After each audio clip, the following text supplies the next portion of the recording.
So welcome to another Rocking the Journey podcast from Rock My Age. Our podcasts are designed to help women live life to the full. We talk to wonderful, inspiring leaders, both in business and in life in general. And we also talk about hot topics that we hope will help women live life to the full.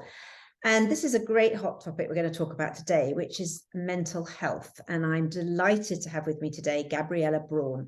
And Gabriella is the author of a book called All That We Are, Uncovering Hidden Truths Behind Our Behaviours at Work. And so as a coach myself, I'm delighted to cover off some of these topics, Gabriella. Gabriella is the director of Working Well, a consultancy adopting psychoanalytical and systemic thinking to help leaders and their teams become more aware of the behaviours behind their behaviours at work, what lies behind their behaviours at work. And she was also previously a principal consultant in the Tavistock consultancy service. So welcome, Gabriella. Thank you very much. It's good to be here. Thank you for inviting me. Pleasure.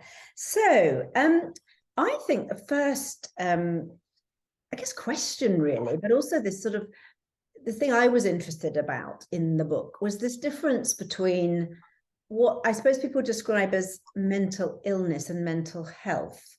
And I get a sense that we are perhaps more in the media, people talk a lot about mental health. But I'm interested in that, particularly when we think about leaders and where leaders' awareness is on this.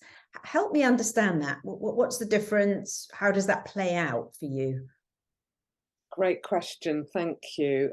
I think that we talk about mental health a lot, and it's become of increasing weight for us and more a topic of conversation, and that's great.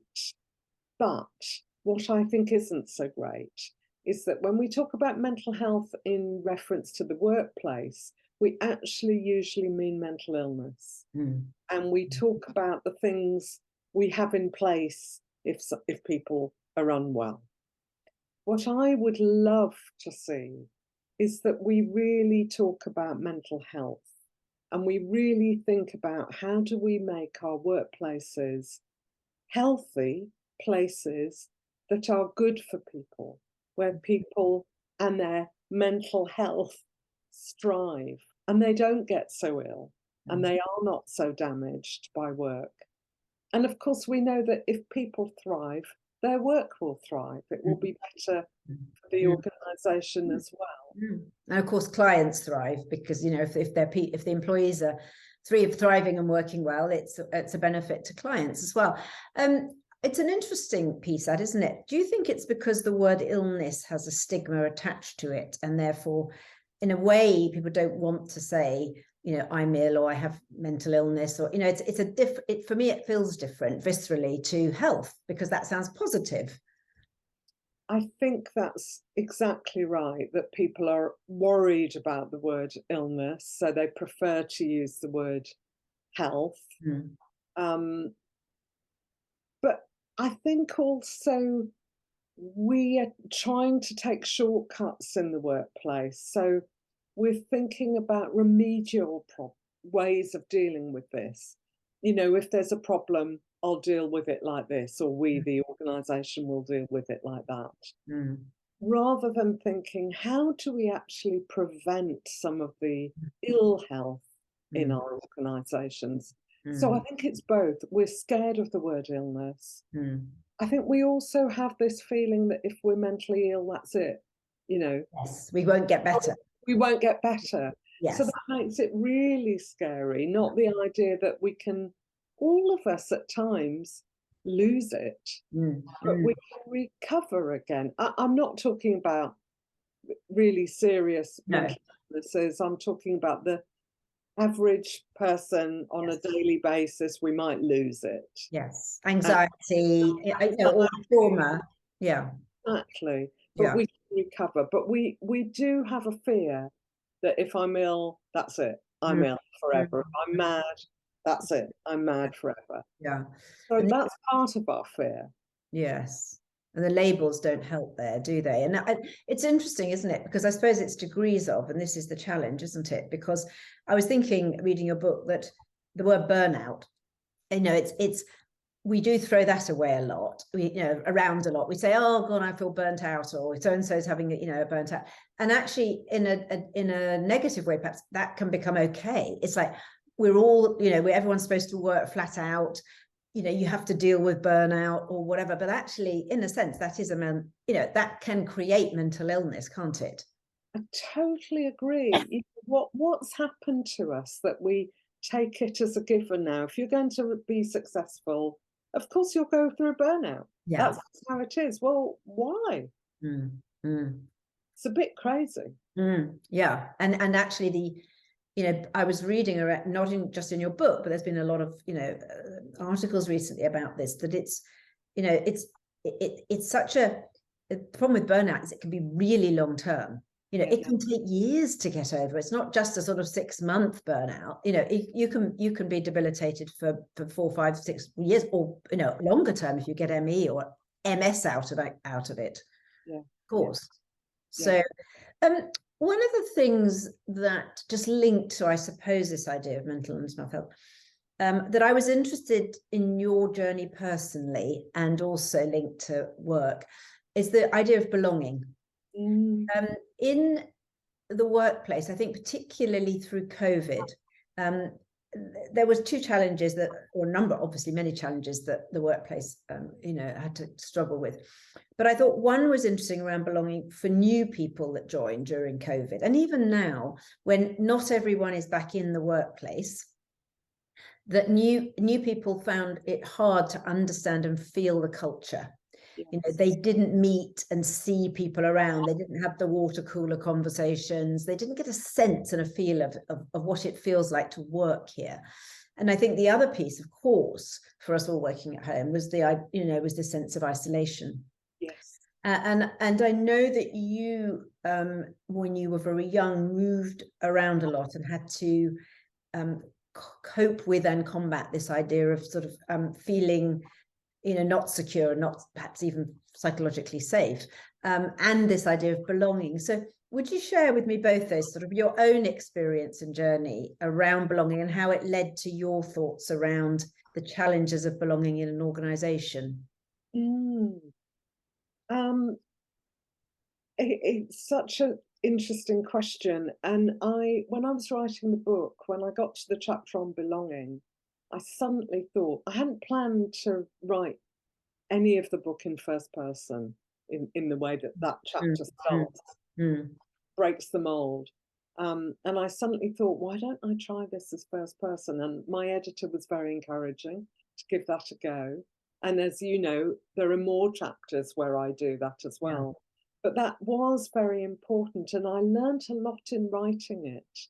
And what I learned was, I knew that it had been very tough as a child, moving around a lot. We immigrated to this country, so we were foreigners.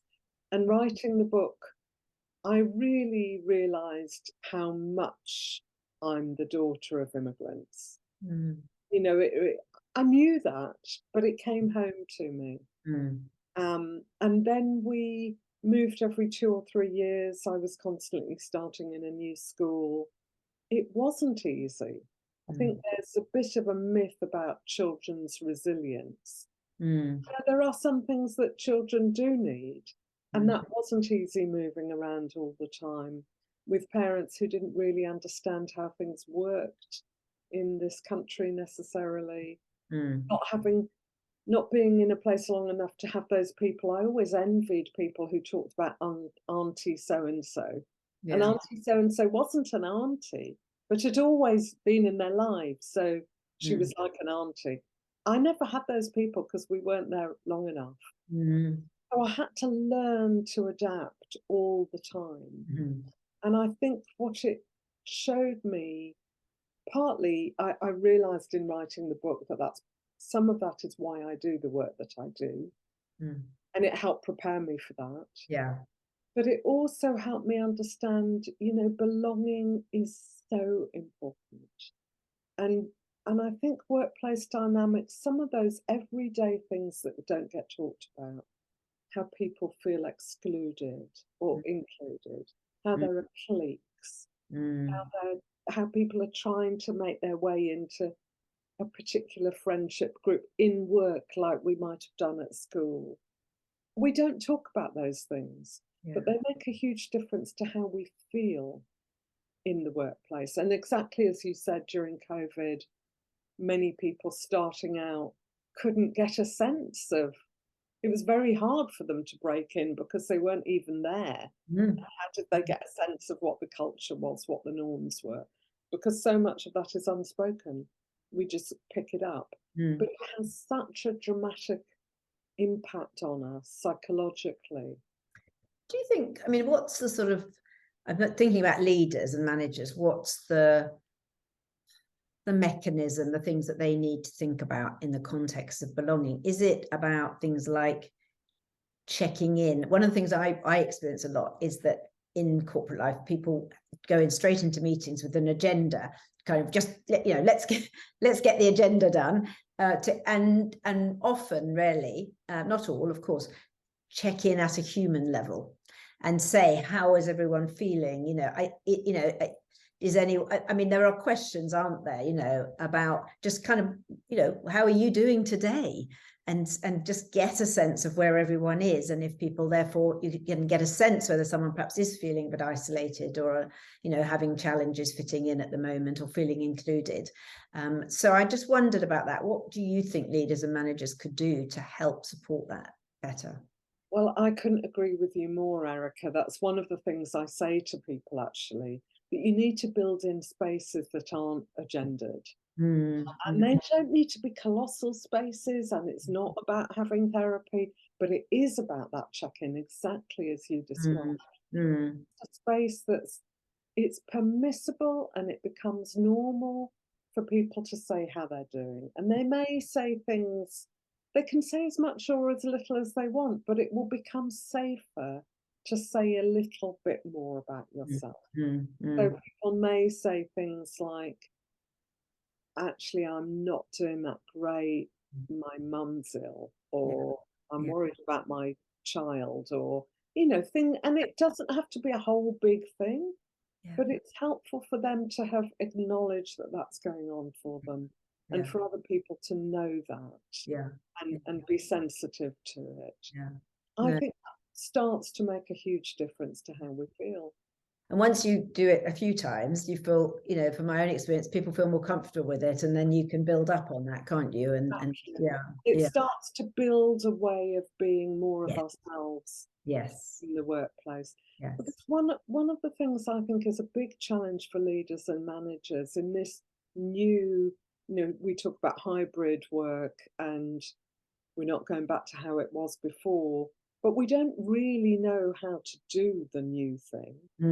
I think we've got a lot to learn. And I think leaders and managers have got to learn, how do we create some of the belonging, some of the water cooler conversations when people aren't in as often? And how do we also think about different people's needs? You know, some people have much better conditions to work from home than others. Some people have a very full social life and attachment, psychological attachment triggers in their life. They don't particularly vest that in work. Others vest a lot of that in work. So I think we need to think about those things in ways we haven't done before. That's really interesting, isn't it? Because I wonder also if there's, for those people that do get more of a social attachment from work, there may be a loss around that as well, a sense of loss of not having that anymore in their lives. Yes, exactly.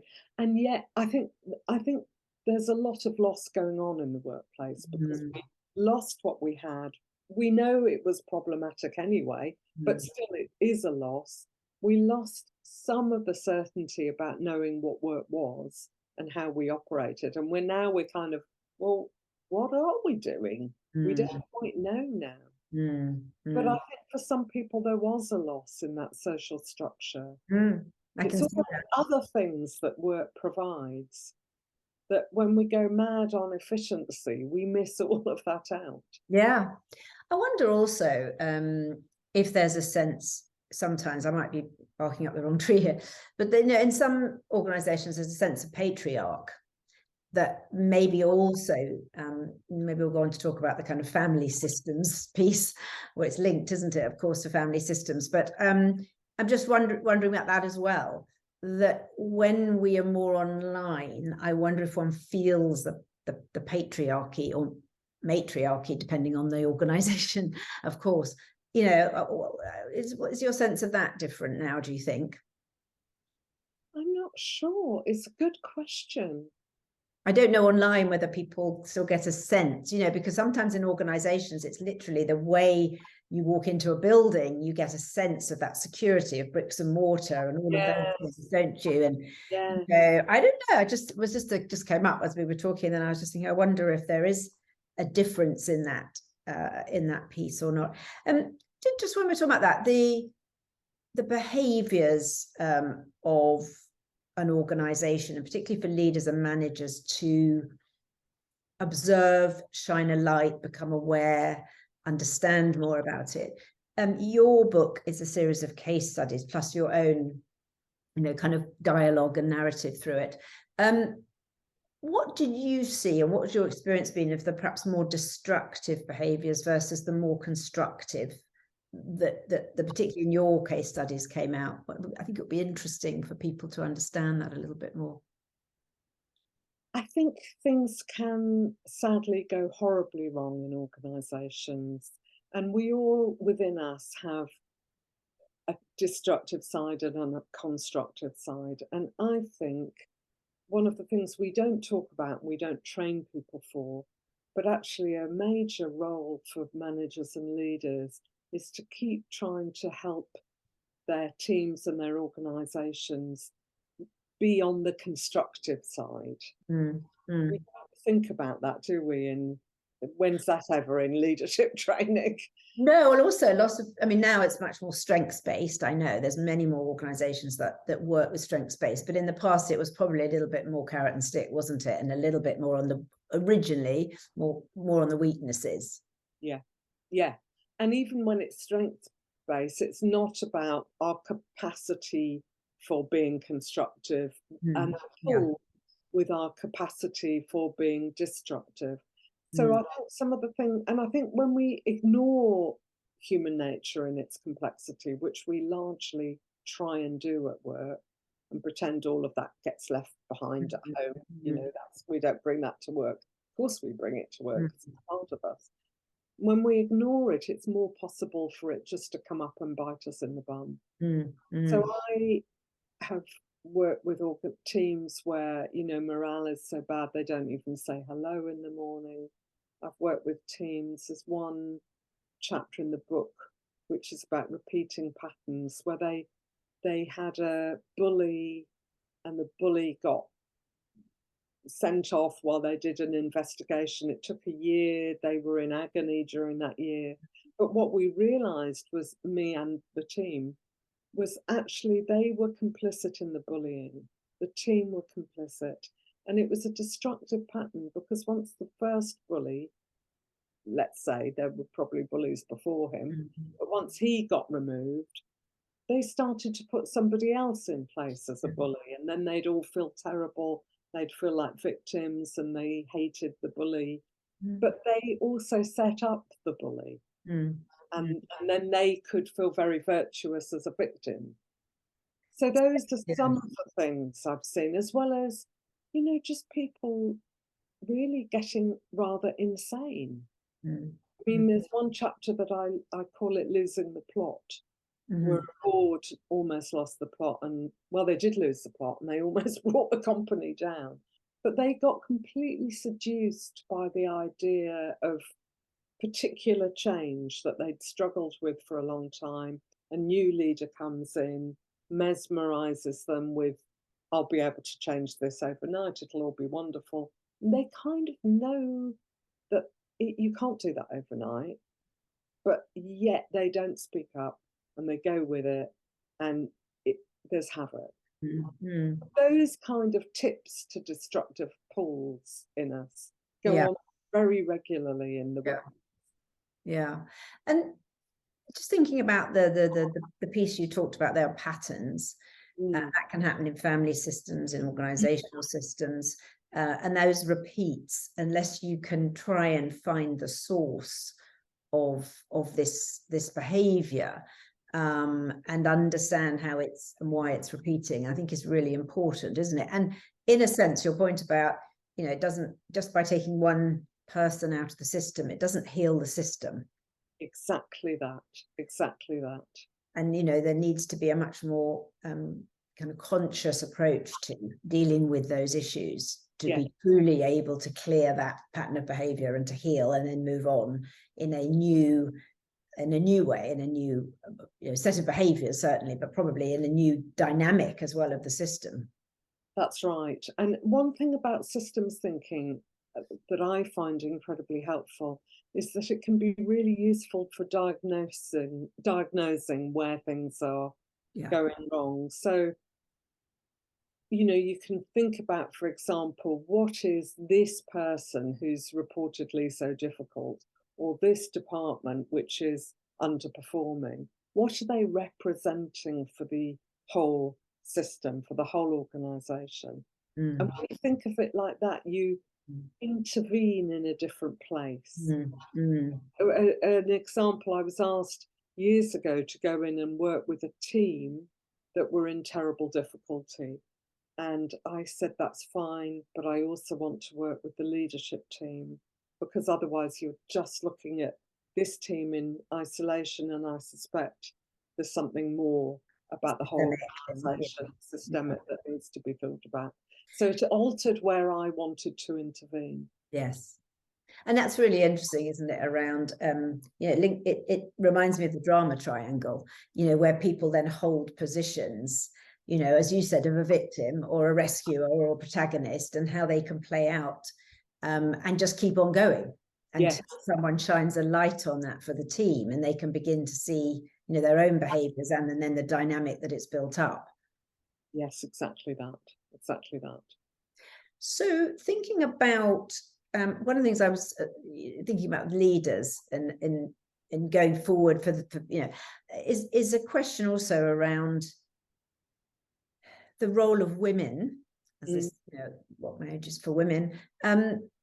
How do you think the kind of sense of the feminine, the awareness that women have around, in a sense, how they have needed to show up, adaptability, resilience, all of those things that we've grown, and have an understanding and have had to grow in ourselves more strongly. What's your sense of the role of women in this, in changing, I won't say changing actually, but supporting and enhancing the workplace and healthy workplace behaviours?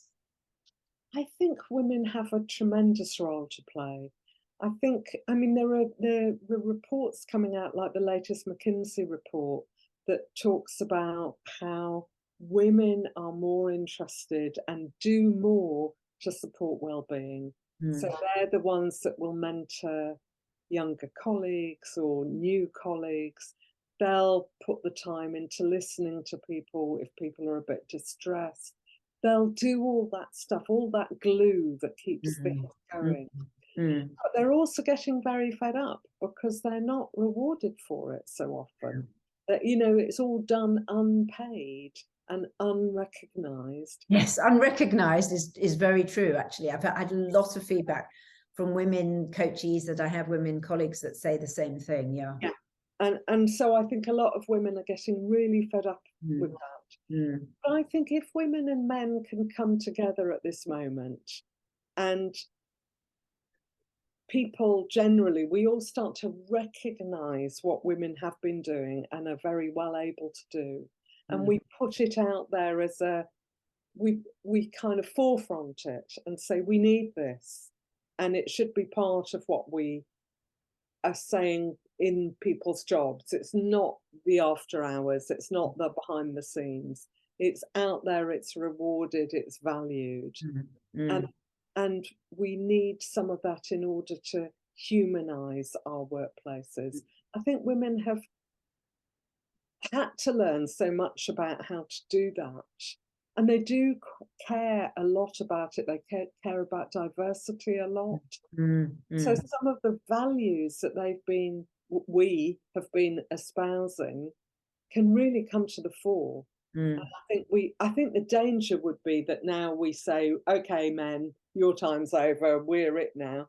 You know, I was going to ask you about that, because it's quite a piece for me. I run a men's coaching circle, and although Rock My Age and Rocking the Journey podcast is very much focused on women, it feels to me like there is a challenge also for men. And I think there was an article recently, I know that the government are talking a lot about trying to get people back to work who are over 50. And there was an article recently by a guy who was saying, a feature around a guy who was saying, gentleman that was saying, over 50s white men, you're pretty much life's over as far as the workplace goes. And I think, I've heard the same. It's very hard, I think. And the other thing is that my sense is can be, in a sense, women can shame men now for, you can't say that, this is inappropriate. And I think, honestly, men are quite challenged at the moment. In fact, I'm hearing it about young men as well, that are challenged about, how do I show up now? What is appropriate to say? I can't say your hair looks nice today, because that would be inappropriate. Or, you got a great suit on. It's very hard now to know what is okay to say. And the fear of being shamed in front of your colleagues, I think, is very high, more for men than women, I have to say, because I think women, are much more likely, I hate to say it, but to shame men than men are to shame women. Other things go on between men and women, but, I just think in that situation, and that is a behavior, actually, that we need to also address. So this idea you said about, men and women coming together and listening to each other and having dialogue now feels so important, and actually a really timely thing, but such a great opportunity right now. I so agree. I think it is timely, and it is an opportunity, and it is about dialogue.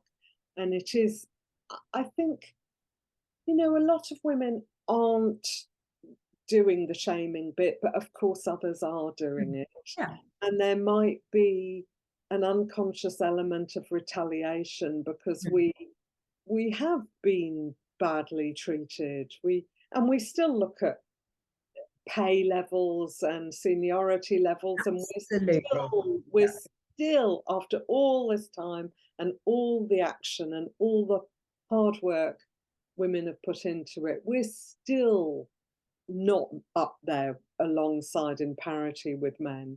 So in a way, it's no wonder if we use opportunities, consciously or unconsciously, to slightly get at men and retaliate. Yeah, it's a natural reaction, just one we have to catch, isn't it? And one that, in a sense, your very early first piece around preventative, it's almost that kind of preventative health. It's the same thing. It's like, let's catch it early. And your point about constructive, let's go in now to the workplace and be deeply constructive with each other. Yes, because I think, women have suffered a lot, and do suffer a lot in the workplace in all sorts of ways, as we've said. But men suffer from some of the stereotyping as well. Absolutely. Yeah.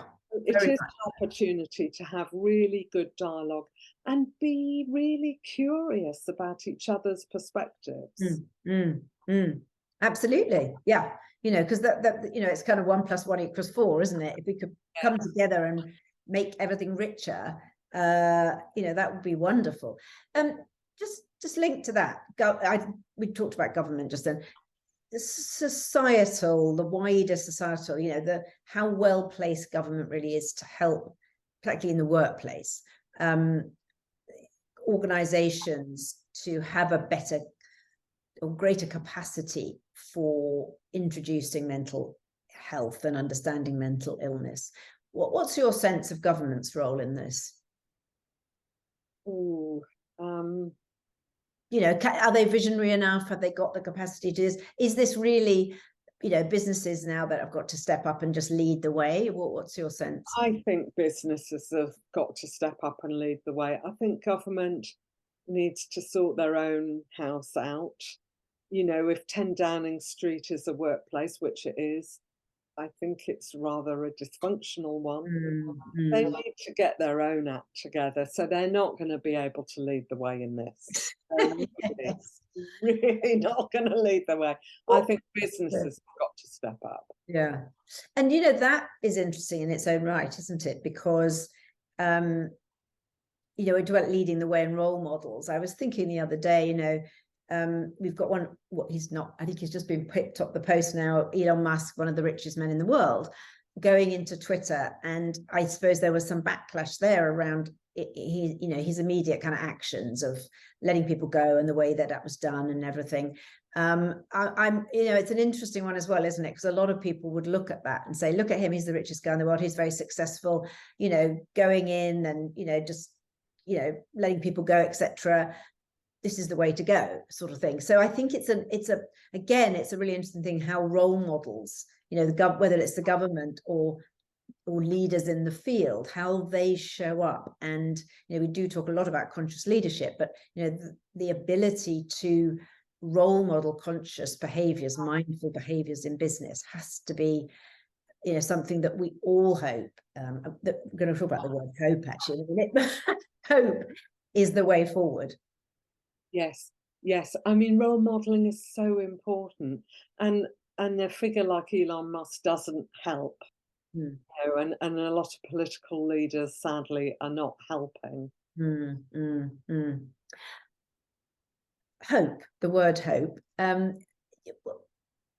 You talk about that in the book, and we talked about that a little bit, you and I, initially, around that it's important right now. It's quite a challenging environment. Often when I talk to my coaches, it's very much that there's the world that they work in, whether that's home life or work life, and then there's of course the wider external factors that are coming in right now and are very challenging and impact a lot on mental health. And your sense was that hope is such an important quality, characteristic, value, emotion to have right now. Talk about that a little bit, Gabriella. Hope is, I think it can be very elusive and very fragile, and it is on the side of life. It's, if you think of our two opposing parts, like the side that's kind of ready to give up on life and be passive and can't be bothered, and the side that and falls more to the destructiveness, and the side that really wants to live life to the full, has the capacity for joy, for love, for compassion, for hope. Yes. Hope is on that side.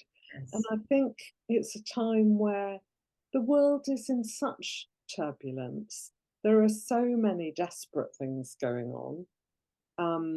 We don't need to name them, do we? We could all just quickly name several things. So it can be hard to find hope. Yes. But if we don't, we will give up, we'll get lost in despair. And I think because we're always looking for some kind of equilibrium in our minds, at least internally, I think there is a hope that we need to do that externally as well, that we will try and do that.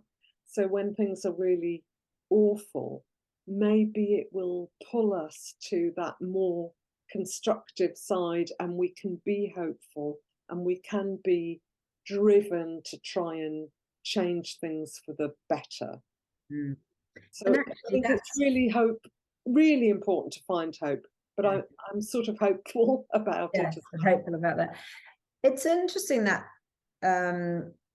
piece as well, isn't it? Because going back to what we said about checking in with people, that humanity side of the business, for me that's also about our awareness and care for each other. And if someone is losing hope, to help support them, to find ways in which we can lift them up. And I think you mentioned the word compassion. For me, I've always been a really strong kind of advocate, and for me compassion is at the heart, should be at the heart of business, because for me compassion, someone once said, it's empathy in action. Empathy in and of itself is lovely, but empathy just says, I see, I can feel that, how awful. But actually compassion says empathy in action. I'm going to help do something about it to relieve your suffering. And in a workplace, I don't think it's enough just to say how awful and leave it at that. I think compassion, you need to have action to relieve someone's suffering.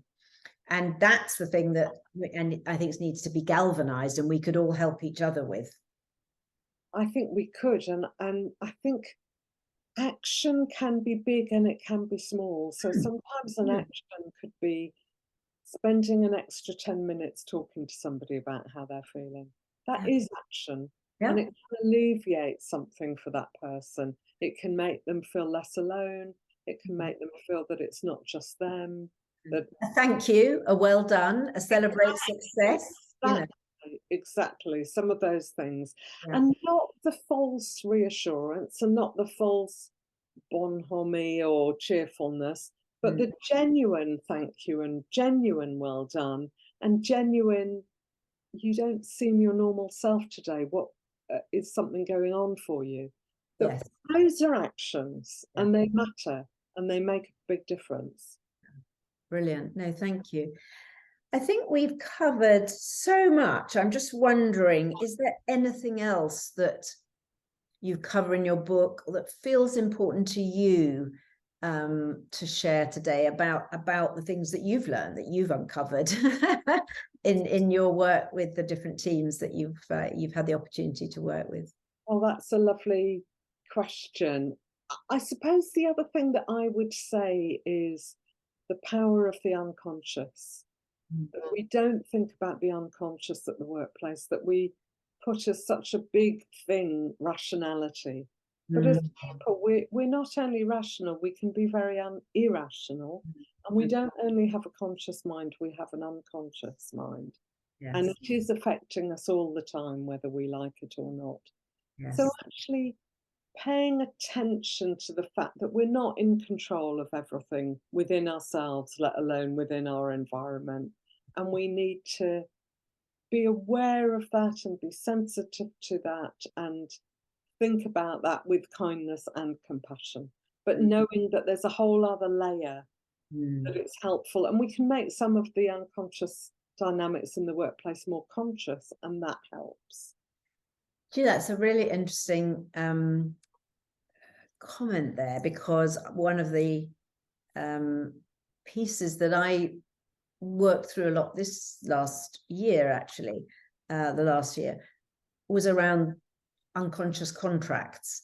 And this piece that when we show up, we're bringing ourselves to work, whether we like it or not. It's all of our history, our family history, our upbringing, all of those things, and the attachments that we have, all of those aspects of our being.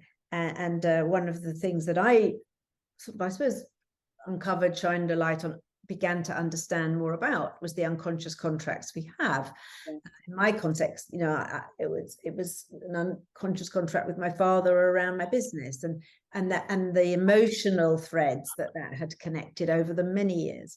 And so I think that understanding that and being able to see it, look at it with compassion, self-compassion, and understand it, really helps then to actually, in a way, kind of begin lightly to I suppose disassemble some of those patterns or ways of thinking about something.